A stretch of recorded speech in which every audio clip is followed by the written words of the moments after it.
Good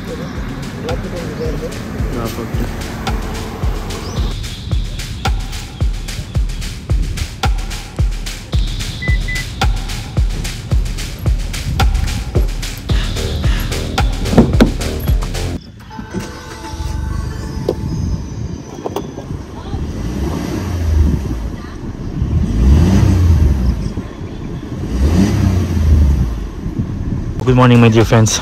We are fortunate enough na pahiramin ni Suzuki Grand Canyon of Lanang, Davao City ng kanilang new Dzire Hybrid. Hindi papahuli ang Suzuki when it comes to the technology and when it comes to the updates. And sa tingin ko, this is your new work car of the future. Marami tayong pag-uusapan dito, mga additionals, and of course, yung kanilang presyo. Let's give it a proper beat. Run with my toxic love. Look how you make me happy. You take a hold of me.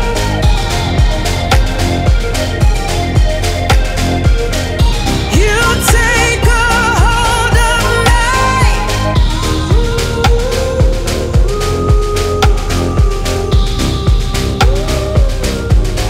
Let's take a look on the design and comparison na lang din ng old Dzire. Mas may dating na siya when it comes to the material and when it comes to the looks of this car. This is a big step for Suzuki kasi nga yung kanilang front end mas elegant ng tignan. Yung DRL dito sa may baba, headlight, full LED, malinaw at saka aggressive. Ng kanyang turn signals, naka-bulb pero meron siyang diffuser. Hindi siya yung tipong nakakasilaw at saka cheap tignan. It has repeaters on the side mirrors at saka ang kanyang taillight as well. Beautifully done. Isa to sa mga binago ni Suzuki because it's a high-end, hindi rin pinagdamot. Meron siyang rear view, parking camera, meron din siyang 4 na parking sensors na makikita mo sa likod. Sir Patrick, massive shoutout sa kanya. Siya yung tumapak ng brake. And po, may gusto kayong pa-mention, sir?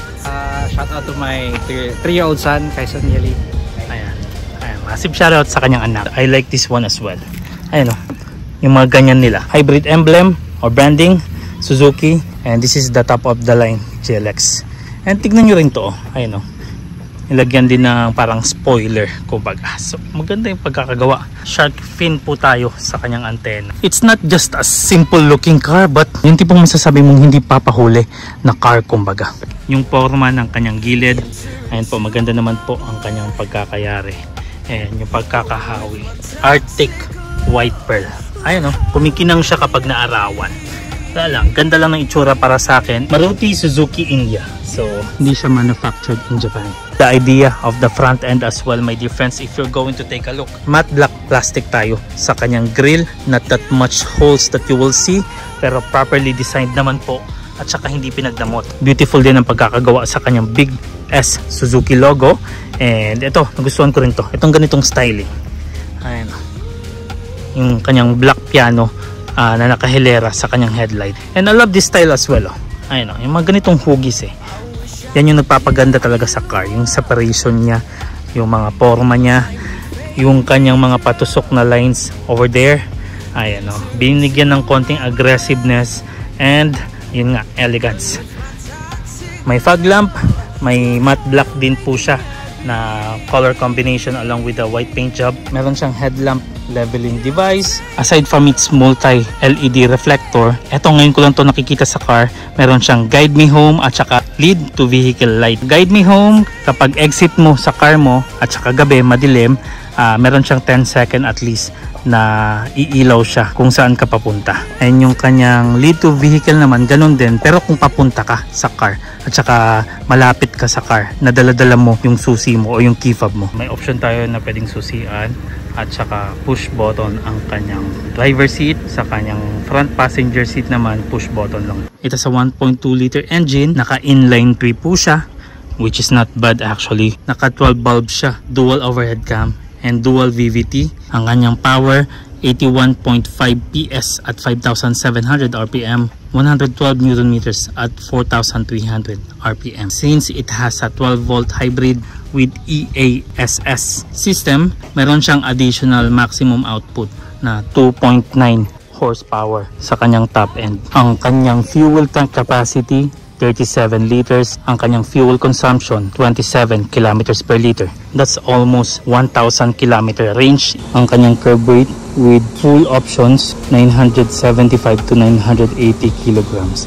Ang kanyang wheelbase, 2,450 millimeters. And it has a minimum ground clearance of 145 millimeters. Sa kanyang wheels, polished alloy po tayo with the Suzuki center cap. So ventilated disc brakes po tayo sa may harapan. Drum leading and trailing brake naman po tayo sa may likuran. 185, 65, R15 ang kanyang size. It's equipped with ABS with electronic brake distribution. MacPherson suspension po tayo with coil spring sa may harapan. Sa may rear naman, torsion beam with coil spring. Ayun, gumana talaga siya. And may retractor siya, so it's not a problem. It has a 378 liters trunk capacity, which is quite roomy. And malalim talaga siya. Kung 6 kayong babiyahe, pwede mong patulogin yung isang tao dito. Just kidding, my dear friends. We pull this one. I know, yung kanyang spare tire. Color yellow. For temporary use only.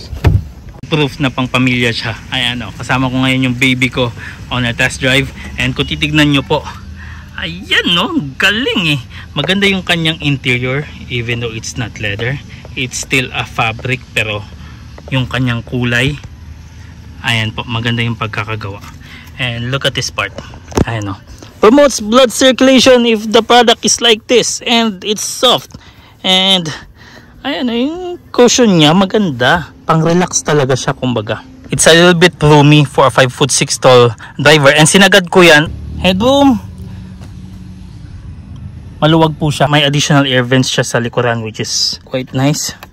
Dalawang USB charging port. Yung isa Type-C, yung isa USB. Kasyang phone dito, sa tingin ko isa lang. And may passenger pocket din siya. Lalagyanan ng tablet nyo, laptop and everything. Ayan, okay na okay siya. Has 2 cup holders on the rear, speakers as well. And kung titignan nyo po yung material, maganda naman po yung pagkakagawa. Hindi siya pinagdamot, even though it's a plastic. Maganda yung pagkakayari. And also on this part, ayun, may tipong may pagka-legit talaga and may pagka-premium yung kanyang datingan. It has ISOFIX tethers and also center armrest sa kanyang likuran with a cup holder. Panalo. Driving profile, comfortability wise, para sa akin mas gusto ko tong ganito. Malapit kumbaga sa kanyang gas and brake pedal. Kasi hindi naman siya yung sporty type na looks. May additional siyang relaxed feeling sa mga drivers and sa passenger. Since naupuan din natin siya sa front passenger seat a while ago. So I may add, lots of headroom. So if you are taller than 5'6", at least 5'8", still safe to say na maluwang pa rin sa kanya to. And ayan, very relaxed. Ang upuan, ganito po tayo sa kanyang harapan. Shall I say old school ang kanyang datingan, kasi minsan sa mga dating naging cars din namin or nasakyan namin na cars, may mga ganito din na style, which is quite fine if you're going to ask me. It's not a lavish type of seat, pero at least it hits premium kahit papano. And also, ayan yung kanyang umbok dito. If you are cornering, it will be helpful. Anything that you're gonna wish on a high-end or a top-of-the-line car, nandirito. And I love this idea. Ito yung gusto ko talaga sa kanya. Meron siyang cruise control. Control ng kanyang infotainment. 9.5-inch po siya na display. Lahat ng hinahanap mo para sa isang modern car, makikita mo. Profile ng car, makikita mo rin. Alerts and everything. Notification, vehicle warning. Ayan makikita mo siya. And you may turn it on or turn it off as you wish so. You have minimum control on the display. Daytime, available. Locking the touchscreen while driving will be fine. Ikaw bahala, ikaw magde-decide. Ang kanyang security, pwede mo siyang lagyan ng pin. And ang kanyang personalization, ayan may quick guide siya, so pwedeng pwede. Panalo naman. It has Apple CarPlay and Android Auto. Aside from that, madali siyang imano-mano kumbaga. The buttons here, very responsive. Ikaw bahala. Let's put to home. Ayan yung makikita mo. Ito talaga yung pinaka main niya, yung kanyang average, makikita mo. Yung kanyang range, makikita mo. And the connectivity. Maayos ang kanyang black piano. Kung titignan nyo yung kanyang disenyo, maganda at saka very simplistic. Let me show you this one. Maganda po yung pagkakagawa niya. Ayan. Kasi maganda talaga yung interior niya. hindi siya pinagdamot. And kung titignan nyo po, ayan po ang kanyang styling sa kanyang plastic dito banda. Maganda. Maganda, maluwang. And even this cluster, my dear friends, yung tipong napaka-friendly niya for the driver. Kasi kitang-kita mo while you're driving, it's not too high, it's not too low. Ayan. Ang kanyang engine at saka battery nandirito po. And makikita mo yung kanyang design. Stylish naman siya kahit papano. Dito, if you wish to remove the traction, auto leveling din ang kanyang lighting. Start and stop naman ito yung makukuha natin. Ayan o. Vanity mirror, pilot light, meron available. Same thing as on this part. Ang kanyang glove compartment, maluwang naman po. And on this part, ito po, meron siyang 12 volt socket, USB port on this part, two cup holders, ang kanyang gear lever available po dito, button dito which is ayan o, S. Pag sinabi mong S, sport mode, not just on the power by the way my dear friends, but also on the handling. By the way, ayan o, kung napapansin nyo po, up and down lang siya, hindi siya yung tipong telescopic. Okay lang, no problem. This is the most comfy position, yung tipong shoulder mo relaxed.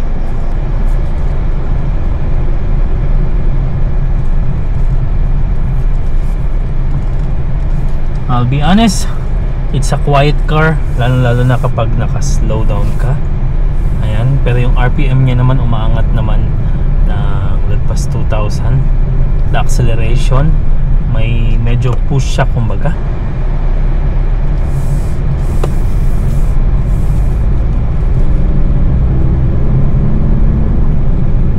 Although I've never driven the old one, pero isa sa reklamo nila doon is yung kanyang lag sa kanyang acceleration or sa kanyang gear shift kapag naka-automatic ka. Ito naman much smoother. Pati din yung kanyang suspension eh, okay din siya eh. Acceleration wise, panalo. I'm not going to complain on the RPM kasi umiingay siya kapag lumagpas siya ng 3,000. Ano, it's a 3-cylinder pero yung acceleration very smooth. Yung styling niya hindi sporty, rather comfy.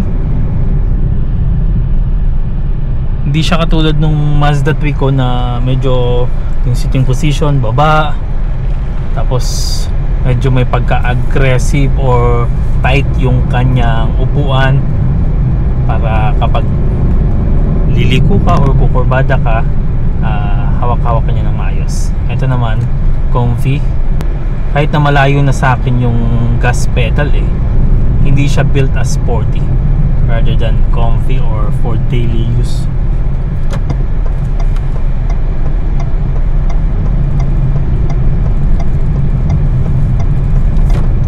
Turning radius, okay. Yung kagat ng kanyang brake, since it has ABS and EBD, okay naman siya, acceptable. Na-enjoy mo tong car na to, highly manageable siya. And isa to sa makukumpara ko sa mga ibang sedan na na-drive ko na. I'm not going to mention a brand pero pagdating sa kanyang mga yung tipong lubak-lubak at saka humps, mas comfy to, mas stable, shall I say. So ayun, kapag umangat talaga siya ng 3,000 RPM, dun talaga siya uungol na parang monster. Pero if you are driving it under 3,000, ano siya, smooth siya, silent siya. See here,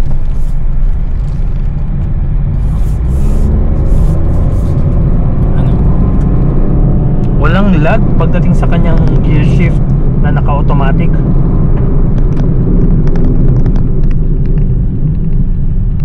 Okay siya. Subukan natin ulit. Doon naman sa kurbada. Hindi natin matatop speed yung car, pero I think so.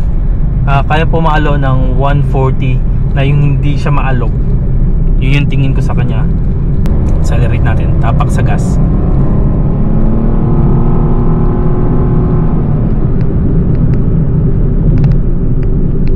Okay siya.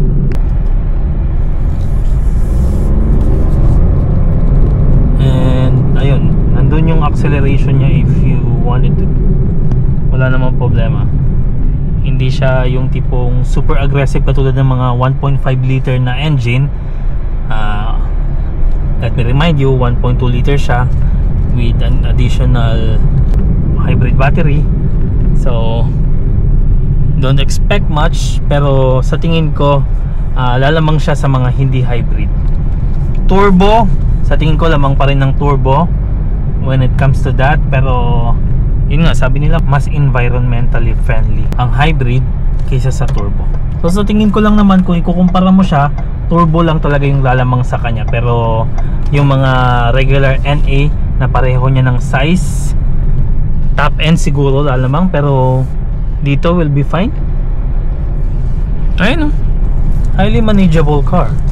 Ayun, kung saan mo gustong iikot, may iikot mo siya as you wish. So yung kanyang sport mode, by the way, let me repeat it again. You press it here, magkakaroon siya ng S symbol doon. Pagdating sa kanyang mga low gear acceleration, hindi siya papahuli. So dito magkakasubukan, my dear friends, sa traffic. Pero fuel consumption, panalo talaga to. Hindi siya papahuli. Paakyat to, okay siya. Apat na tao, hindi ka mabibitin sa paakyat, no problem.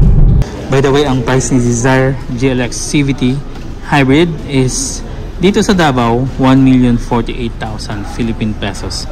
Lowest down payment, you can either go with the 78,000 Philippine pesos or otherwise 56,000 Philippine pesos, whichever bank is available. And ang kanyang monthly amortization for that one, 21,518. Meron din siya monthly na 229,000 Philippine pesos. Ang kanyang monthly 17,484. So in my dear friends, I will be back in Suzuki Lanang for more Suzuki vlogs. Just in case, let me know in the comment section below. Exodus 14:14 to everyone, keep on praying and trust the process, and I'll see you in the next.